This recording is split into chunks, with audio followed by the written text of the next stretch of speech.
Please be seated. We are on the record in oral argument in Alulddin versus Alfartousi, CV220642. Please excuse any mispronunciation of those names. I can't wait to hear how they're pronounced the right way. As you know, we record and live stream the proceedings, so please give your name and the name of your client before you begin your presentation. You'll have a maximum of 20 minutes per side, although you're not required to use all of that time. We do require that you keep track of your own time, especially if you want to reserve time.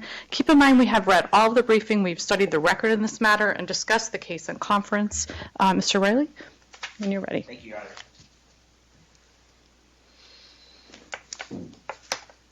Good morning. May it please the court. I'm Daniel Riley on behalf of the appellant Ali Fariz Jawad Alfartousi. And this case involves a decision from the family court determining to enforce what it found to be a prenuptial agreement. The purported prenuptial agreement in this case was a marriage certificate that the parties signed as part of their traditional marriage ceremony. It was signed before a Muslim cleric in a house of worship as part of a ceremony that is prescribed by their religion. Our position is that the court should have abstained from reaching this agreement and interpreting the terms of the agreement. It is included in the appendix to the opening brief, and when you read the agreement, you see that 90% of the language here is religious argot. There are quotations to the Quran, there are exhortations to Allah, prayers that the parties will quote, bless them with pious children. When you read the entire agreement, it is clear that this was a religious document that the parties signed, and that they understood it to be a religious document that was required by their religion. Other courts that have interpreted... Were the amounts in there required by their religion, or did they have the ability to put in whatever amounts they wanted to in the blanks there? So this form it's a pre-printed form, right? And the blanks where they can fill in would be the amount of the dowry, right? And the term dowry isn't necessarily accurate. Understood. Exactly, but yes, there is a line item where they negotiate over what is sometimes called a bride price. And fill that into the marriage document. So they had discretion to put $0 in one blank, or a very minimal amount, or an exorbitant amount. I mean, it was within their discretion. Those two parties to that document, they each signed it. They had the ability to negotiate or decide or have free will to put in whatever numbers they thought appropriate for the decision they came to as to what those amounts should be. No. Okay. And the reason I will say no is because you asked, could they have put 0 in there? And the answer to that is no. Okay. Because let's use $1. Could they put $1 in there? Would it be culturally acceptable? No. No, could they would not. Could they have, though? Does anything preclude them in their religion from putting $1?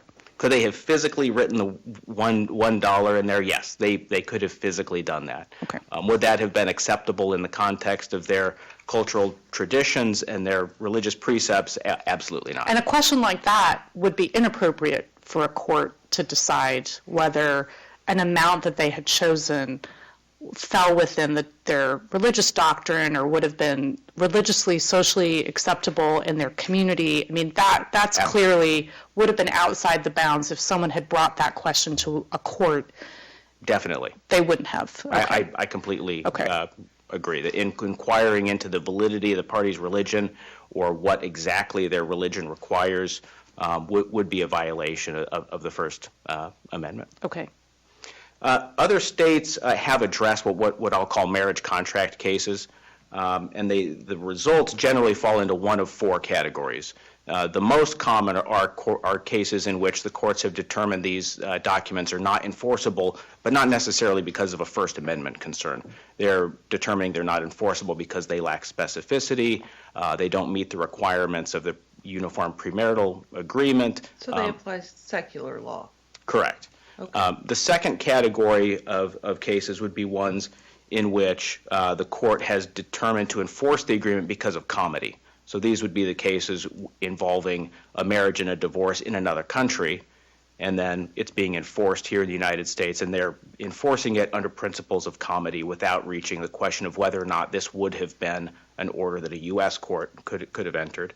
The third category are what I'll call the family of the Avitzer cases. These cases all follow from a single 1986 New York case, Avitzer versus Avitzer, and these are the ones in which courts have found that these types of agreements are enforceable under neutral principles of law.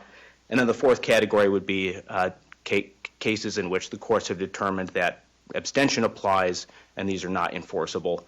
And that, for example, would be the Aflalo case out of New Jersey, and there's also dicta out of this court's decision in Victor versus Victor, indicating that had the court reached the issue in that case, it would have also found that the abstention doctrine applied. And you led with the fact that you believe the ecclesiastical abstention applies here, but did your client adequately raise it in the Superior Court? That the court, did it adequately or at all raise that the court was precluded from ruling on this issue because of abstention? He never used the phrase ecclesiastical abstention, and I don't think he specifically cited to the First Amendment at any point in the underlying proceedings. But in his answer to the petition, he did inartfully state that this is a Sharia contract subject to Sharia law. It's not subject to the governance of the secular courts. I forget the exact phrasing that he And didn't in used. part of his argument say that this was a civil matter that can be resolved separate from the divorce proceedings? I mean, that's not exactly raising for the court that there's a First Amendment issue if she decides the validity of this contract. I agree that this was not flagged for the court in a way that the court necessarily understood what the argument really was there. I think it was raised with enough adequacy to raise the issue on appeal. I obviously would have presented it a bit differently if I had been trial counsel, but I have the case that I have. Thank you. I wanted to talk about the distinction between those third and fourth categories of cases. The third category, these are the cases where other states have determined that they can enforce these agreements using neutral principles of law. When you follow these cases back, they all relate back to a single New York case, Avitzer versus Avitzer, which is a 1983 New York Supreme Court case. In that case, the marriage contract at issue was an Orthodox Jewish ketubah. And in that case, the couple had married in a traditional ceremony. They had signed their ketubah stating that they would submit to the authority of a rabbinical assembly for any disputes involving their marriage. And so the issue that the court was asked to resolve there was whether or not they could enforce that clause and order the parties to participate in a proceeding before a religious tribunal. If the facts of that case sound familiar, it's probably because they're almost the exact same facts. This court addressed it in the Victor case, but Avitzer went a completely different direction with it. In the Avitzer court, the Court of Appeals stated, "This appeal presents for our consideration the question of the proper role of the civil courts in deciding a matter touching upon religious concerns. At issue is the enforceability of the terms of a document known as a ketubah, which was entered into as part of the religious marriage ceremony in this case. The appellate division held this to be a religious covenant beyond the jurisdiction of the civil courts. However, we find nothing in the law or public policy to prevent judicial recognition and enforcement of the secular terms of such an agreement." So what was the secular term that they were enforcing there? It was a provision requiring them to submit to the authority of a religious court. Frankly, quite shocking that they could determine that that is a secular concept to order parties to submit to religious authority. In the decision, they described this as, quote, "nothing more than an agreement to refer the matter to arbitration." It was a 4-3 decision. It resulted in a blistering dissent.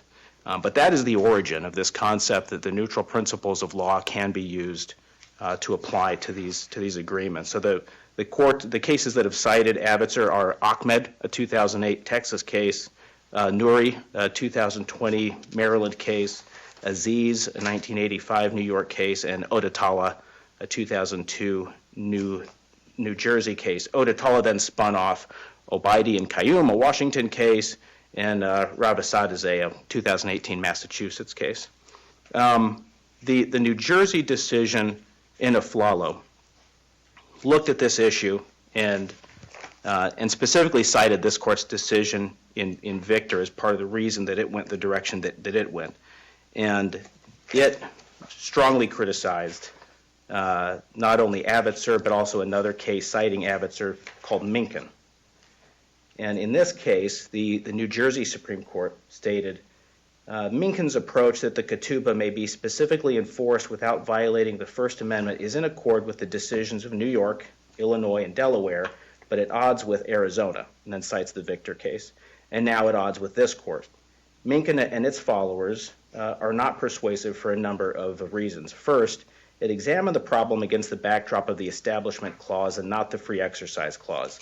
The Establishment Clause prohibits the government from placing support behind a particular religious belief.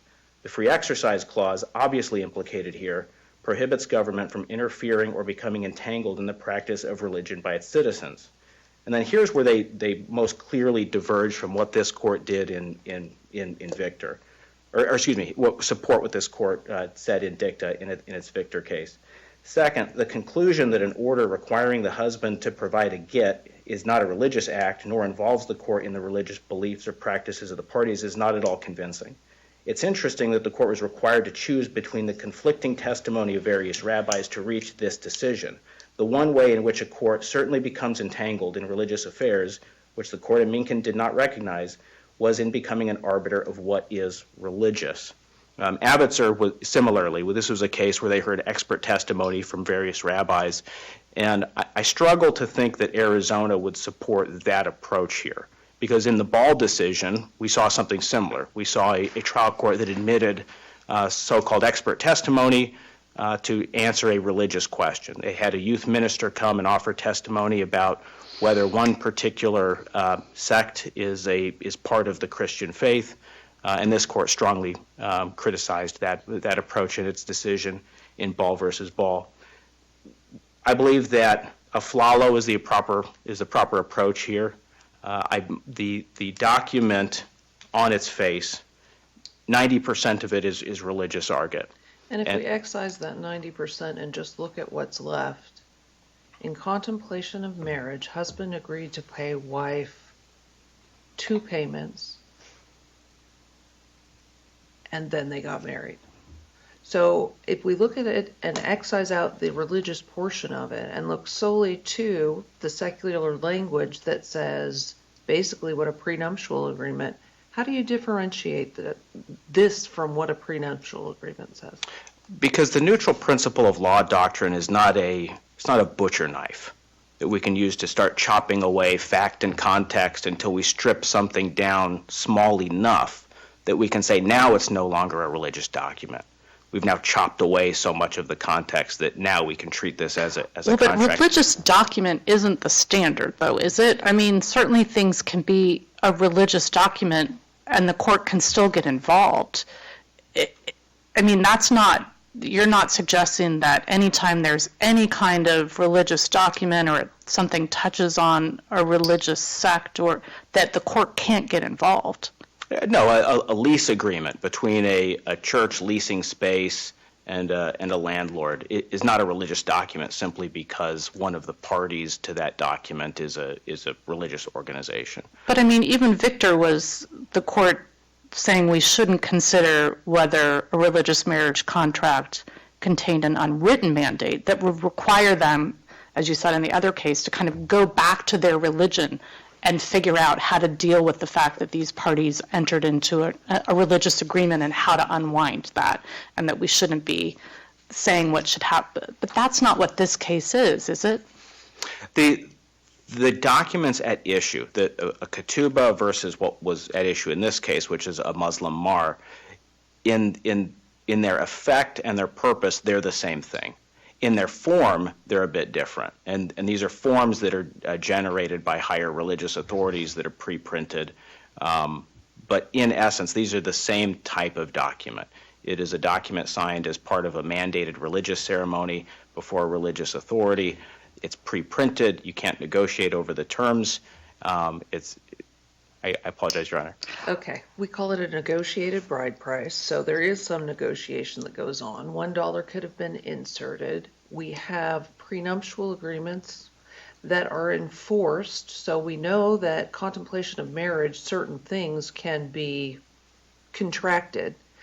And we have a religious ceremony, which is what this is, adopted by a civil ceremony, which took place later, and a civil divorce, and we're in court for the dissolution of that civil that codified the beginning. So I'm not sure why you are taking such issue with excising out the religious portion when we have secular law being inserted by your client. The issue is religion is so intertwined in this document that you can't parse out this sentence and pull it out and say, now this sentence is secular. Religion it's so intertwined in the concept of the document, in the understanding of the parties, in the context of their culture, tradition, religion. Was any of that in the record, though, below? I mean, I understand you're making that argument now, that they couldn't negotiate it, what the social norms of their religion required, but none of that is in our record. I mean, your client did not make that argument below that I had no choice but to sign this, I could not negotiate anything, it was pre-printed, you're not allowed to make any amendments. None of that's in our record. So as far as this Superior Court was concerned, there's no religious abstention raised, there's no issue about what he was required, not required, permissively, whatever, in this document. None of that was before the court. But you're asking us, it sounds like, and correct me if I'm wrong, to go back with all the information that you provided with us, now in the briefing and at oral argument, and say the court shouldn't have inserted itself in this dispute. Tell me how that framing's wrong. I don't disagree with your framing, and that might be a reason to remand rather than reverse outright the decision, to give the trial court a fuller opportunity to understand what this document was. Okay. Because I agree. I don't believe that either party at trial had counsel that flagged this appropriately for the trial judges. I'm not criticizing what the trial judge did. I want to be clear about that. I've appeared in front of that judge many times. She's an excellent judge. And I think she did the best thing she could with the information that she had. I hope at no point it's come across that I criticized what happened here. Were there any other questions? If not, I'd reserve the rest of my time. I just am struggling with, you've got a document that contains contractual terms and religious terms. How do we say, okay, that's enough that we're going to take this completely out of contract law and it's solely religious? Is it one reference to something in a religion or culture? Is it 2? Is it 6? Is it 8? Is a prenuptial agreement therefore ineffective if it mentions that we're going to have a religious ceremony according to this faith? How are we supposed to parse through that? I think in some ways you're aided by the fact that this is a pre-printed form. So it's not something that's going to differ from marriage to marriage where you have to require the trial courts to evaluate each of these on an individual basis. It is a pre-printed form, and the judges will see the same document over and over again. So I think you could come up with a general rule that would apply generally to all of these type of MAR contracts. I don't know if that answered your question. Not exactly. Okay, but I apologize. I understand that they're pre-printed and you fill in the information, but what I'm saying as a court, it doesn't really matter unless you're arguing unconscionability, those kinds of things that we get into, that adhesion kinds of contract arguments. But let's put those aside. What I want to know is, if you boil it down to the basics, this is a prenuptial agreement. It's an agreement made in contemplation of marriage. Agreed? No. Okay. Then tell me where I am getting off on the wrong mark. That's what I need you to tell me. And this is, I think I mentioned this in the reply brief. And again, this requires going into Muslim doctrine, which is the very thing the court isn't allowed to do in the trial court. Okay, just for curiosity, explain it to me. So the Islam is what is called an orthopraxic religion, meaning that the understanding of one's relationship to God and is interpreted in terms of right conduct. And so if as right conduct between different peoples, this is also interpreted in a quasi-contractual sense. And the MAR agreement is not considered to be something that is entered in contemplation of marriage. It is the marriage. The signing of the document, the parties are then married under the context of their cultural tradition. And I understand they went through a separate civil ceremony later. If this was it. I'm not sure. I don't know why. You know, Okay. I suppose We're they're supposed to ignore, we're supposed to not get involved in matters of religion under your argument, but we're supposed to ignore matters of contract law on the back end after a civil ceremony where you have to go to court here, not to the imam, to undo it. I'm having trouble. Your clients mesh secular and non-secular law in their actions. Agreed? yes, And we can only deal with one half of that. Agreed? yes. So in excising out the religious information and just looking at this in contract law, haven't we fulfilled our duty and they can deal with the religious duty with the imam? My response to that would be that requires us to step outside reality and to approach this as if it was something that it's not in a new reality. The reality is this was entered into as part of their religious faith in an obligatory religious ceremony. And we can't just pretend that that didn't happen and that that wasn't the purpose of it. Under terms of contract law, we could say, well, I'm going to ignore that. But in doing so, we're ignoring reality. Thank you. Thank you.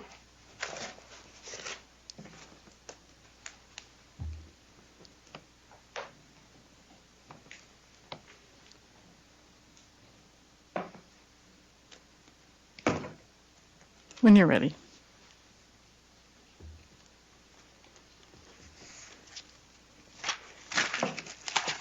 Good morning. May it please the court, my name is Teresa Seifert of the law offices of Vesio and Seifert, and I represent Komar Alulddin, who is the appellee in this case.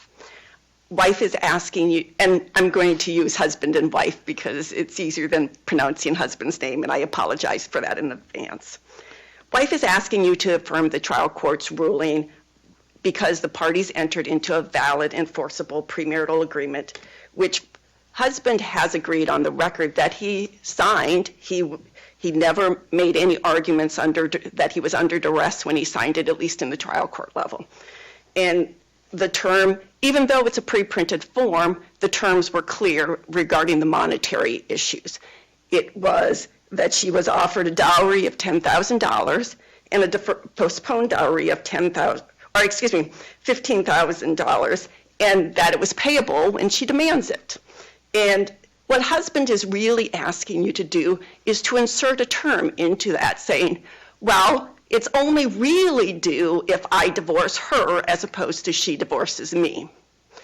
And so what really my understanding is, based on what the reply brief is in appellant's counsel's argument today, is that husband failed to make all of these arguments below, and what he is asking the court to do is to give him a second chance to argue these things at the trial court, which he could have raised at the trial court the first time. I will agree with appellant's counsel that the record is sparse and that there was not a lot of conversation about Islamic law or anything. The term ecclesiastical abstention doctrine was never raised. He did, in his response, say that it was a civil matter, not an Islamic matter. He didn't argue that it should have been presented in front of an imam as opposed to the civil court. He just said it was a civil matter outside the divorce. In wife's position, her understanding of it when she testified that it's the Islamic version of a premarital agreement. And that is what she understood it to be, and that's what she's asking this court to enforce. One of appellant's arguments is that the contract was a pre-printed form and there's religious language in it. This court sees all kinds of pre-printed forms. It doesn't invalidate them because most of the language is pre-printed. There are many contracts out there that we deal with that are on pre-printed forms, and you fill in the negotiated terms. There is no evidence in the record to suggest that these terms were not negotiated by the parties. In addition, if he did not want to go through with the marriage, he could have chosen not to marry her in July in the civil ceremony through the laws of Arizona. As far as the case law, most of the cases that you look at will look at this as a secular, look at the contract under secular law, and then determine either if the secular law, excuse me, I'm a little nervous, secular law actually allows this court to enforce it, or because some provision in there is not clear, whether it shouldn't be enforced. For example, in Victor, the wife was really asking for a get that was not part of that actual document. There was no language in there that said, husband must go and give wife a get in order to get divorced in the Jewish religion. There is no language that, in this contract, there is no language that appellant can point to that says, hey, we must go to the imam to figure out whether or not these amounts are due and payable. There are even, even in the secondary law that appellant's counsel points to, they argue that these types of marriage contracts should be scrutinized under secular law, and that is to determine whether or not they're enforceable. And so to come here and say, oh, because I've got there's some religion in that document, that means that this court can't decide it. The court couldn't decide a lot of things then, and that's not really the standard. The standard is, can I, applying secular law, take this document and reach a decision? Or do I have to ask about all of these religious elements? And for example, if a priest was being fired from the church, well, you would have to look at the church's dogma and doctrine and all of their laws to figure that out. That is clearly not allowed, and that would be clearly subject to the ecclesiastical extension doctrine. In this case, nobody's asking you to look and see, all right, does Islamic law allow me to enforce this contract? That argument wasn't made below. Let's take it out of some context and make sure that I understand what you're saying. Okay, so premarital agreement, I have this, you have that, we're going to get married. If we get divorced, you take this, you take that. What we have here is a cultural kind of activity that arises in a specified religion, and the obligations arise out of that religion and that culture. Like, this isn't a typical prenuptial agreement where we list what we have and then we divide, like, tell how it's going to be divided upon divorce. You agree with that? It's not a comprehensive premarital agreement like a lot of them are. Okay. I would agree with that. So the obligations that arise under this premarital agreement arise from religion, from the culture. Would you agree with that? It has a religious aspect to it. I would agree with that. You agree with me that in a secular marriage we don't have a bride price, there is no dowry required, etc.?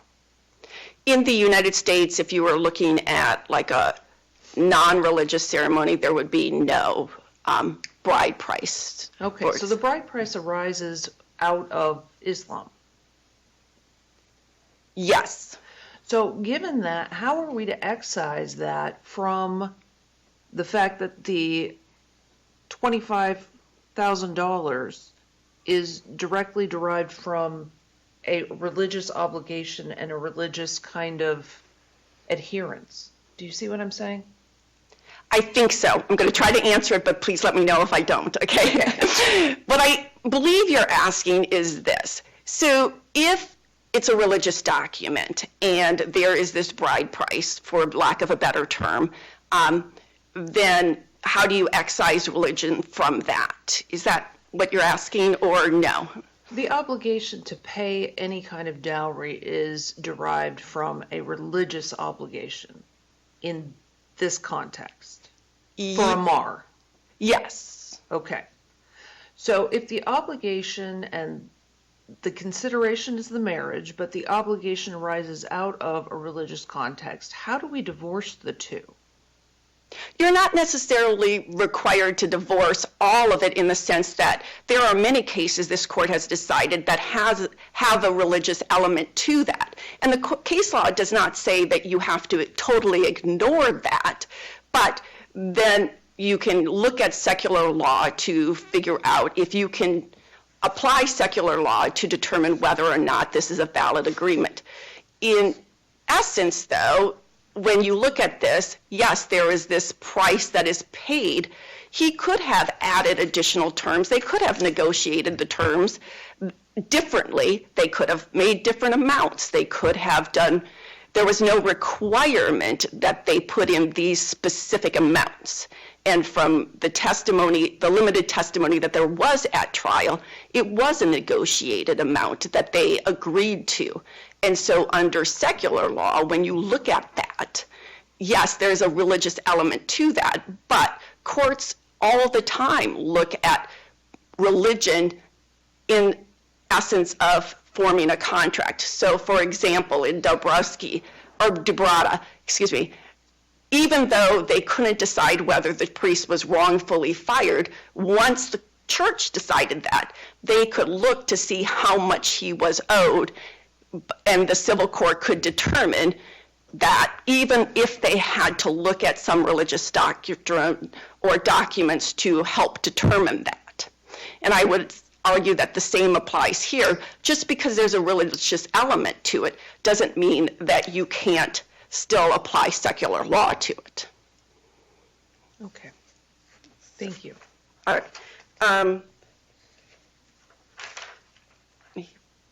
I got off track. Sorry, I just want to make sure that I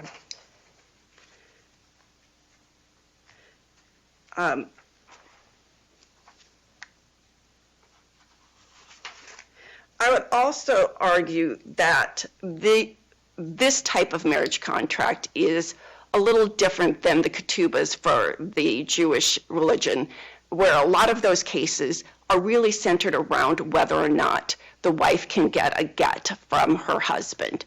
And most of those cases actually revolve around whether or not there's any specific language in those cases to actually require husband to get a get. In the cases where there hasn't been, then the court has more trouble and difficulty applying secular, not delving into the religious argument, because the secular law would look at that and say, well, it's not enforceable because it's not clear or it's ambiguous. And so unlike those cases, in this case, it's very clear when that payment was due, and it was due when wife demanded it. It didn't say when wife demanded it except for in divorce, or unless she filed for divorce, then she's not able to demand it. And so what really appellant is asking you to do is add in additional terms to that weren't negotiated and weren't put in there in the first place. I did want to briefly touch on the fact that one of the arguments in the reply brief is about Christian religion and making vows in a religious ceremony. That is totally different than what we have here. In that is the civil and the marriage ceremony all rolled into one. Here they had a religious ceremony signing the document, and then months later they entered into this civil marriage through the eyes of Arizona. They could have chosen not to do that. If they had chosen not to do that, then that would be a totally different issue for this court as to whether it's enforceable as a premarital agreement, because they wouldn't have been married in the eyes of Arizona. And then lastly, we do ask that the court affirm the trial court's ruling both on that premarital agreement as well as the attorney's fee award. There is, husband makes all types of arguments at the appellate level that he never made at the trial court level. And the judge at the trial court level, given the record that she had, found husband's position to be unreasonable because she found it to be an enforceable premarital agreement. We are also asking that this court award attorney's fees on appeal. There is, in his reply brief, husband argues that there was nothing in the record regarding the assets or the financial circumstances of the parties. Both parties in their petition and their response admit that wife is unemployed and husband was employed as a barber. Husband also admits that he had a house that wife did not have. And so there is evidence in the record to support that. So unless the court has any other questions for me, I do not believe I need to use the rest of my time. All right, thank you so much. Thank you. Thank you both for your arguments. We'll take the matter under advisement and issue our decision in due course, and at this time, the court's adjourned. Thank you.